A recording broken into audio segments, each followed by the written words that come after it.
सृष्टि की समस्त शक्तियों के केंद्र हैं। शरीर के 7 चक्र। शरीर में मूल रूप से 7 चक्र होते हैं। इन्हें सृष्टि की समस्त शक्तियों का केंद्र माना जाता है। आइए जानते हैं इन चक्रों के बारे में। मूलाधार चक्र। यह चक्र रीढ़ की हड्डी के सबसे निचले हिस्से के आसपास होता है। इस चक्र को कुलकुंडलिनी का मुख्य स्थान कहा जाता है। इसका एक और नाम भौम मंडल भी है। यह चक्र चौकोर तथा उगते हुए सूर्य के समान स्वर्ण वर्ण का है। भौतिक रूप से सुगंध और आरोग्य इसी चक्र से नियंत्रित होते हैं। आध्यात्मिक रूप से धर्म, अर्थ, काम और मोक्ष का नियंत्रण करता है। इसका बीजाक्षर है लम। व्यक्ति के अंदर अत्यधिक भोग की इच्छा और आध्यात्मिक इच्छा इसी चक्र से आती है। स्वादिष्ठान चक्र जनन अंग के ठीक पीछे रीढ़ की हड्डी पर स्थित होता है। इस चक्र का स्वरूप अर्धचंद्राकार है। यह जल तत्व का चक्र है। इस चक्र से निम्न भावनाएं नियंत्रित होती हैं: अवहेलना, सामान्य बुद्धि का अभाव, आग्रह, अविश्वास, सर्वनाश और क्रूरता। यह चक्र 6 पंखुड्डी वाला है। इसी चक्र से व्यक्ति के अंदर काम भाव और उन्नत भाव जागृत होता है। इस चक्र का बीज मंत्र है वम। इस चक्र को तामसिक चक्र माना जाता है। मणिपुर चक्र। यह चक्र नाभि के ठीक पीछे रीढ़ की हड्डी पर स्थित होता है। इस चक्र की आकृति त्रिकोण है और रंग रक्त के समान लाल है। यह चक्र ऊर्जा का सबसे बड़ा केंद्र है। यहीं से सारे शरीर में ऊर्जा का संचरण होता है। यह अग्नि तत्व को नियंत्रित करता है और राजसिक गुण से संपन्न है। यह चक्र 10 पंखुड्डी वाला है। इस चक्र से निम्न वृत्तियां नियंत्रित होती हैं: लज्जा, दुष्ट भाव, ईर्ष्या, सुषुप्ति, विषाद, कषाय, तृष्णा, मोह, घृणा, भय। मन या शरीर पर पड़ने वाला प्रभाव सीधा मणिपुर चक्र पर पड़ता है। इस चक्र का बीज मंत्र है रण।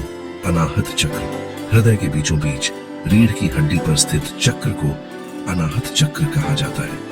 आध्यात्मिक दृष्टि से यहीं से साधक के सतोगुण की शुरुआत होती है। इसी चक्र से व्यक्ति की भावनाएं और अनुभूतियों की शुरुआत होती है। इस चक्र को सौर मंडल भी कहा जाता है। इसका वर्ण हल्का हरा है। इसका आकार षटकोण का है। इस चक्र में 12 पंखुड़ी वाला है।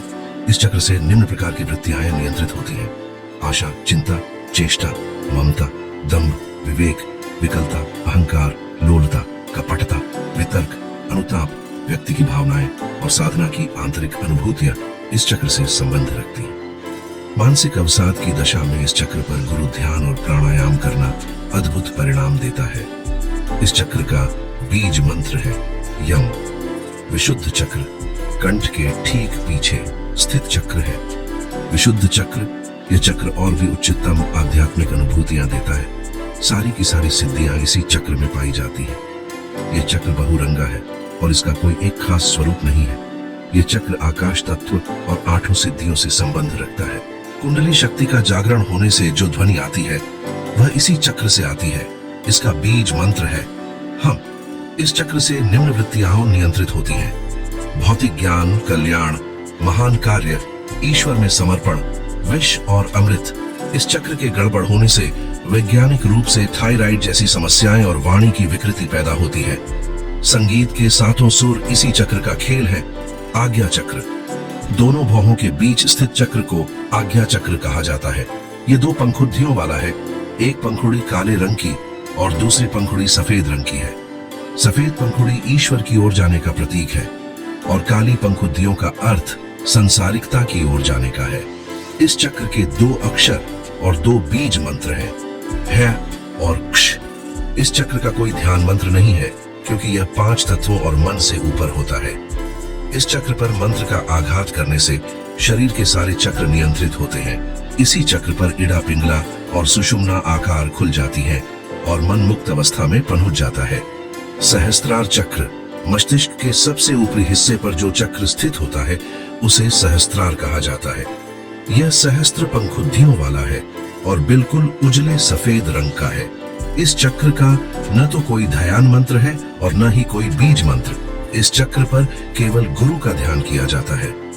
कुंडलिनी जब इस चक्र पर पहुंचती है तब जाकर वह साधना की पूर्णता पाती है और मुक्ति की अवस्था में आ जाती है।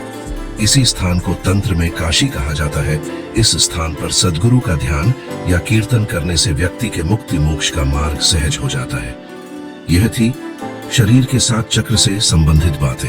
ऐसी ही रोचक किस्से, कहानियाँ और पौराणिक कथा को जानने के लिए हमारे ओम श्री भक्ति मोबाइल ऐप को डाउनलोड करें और हमारे YouTube चैनल ओम श्री भक्ति को सब्सक्राइब करें और हमारे साथ जुड़ें।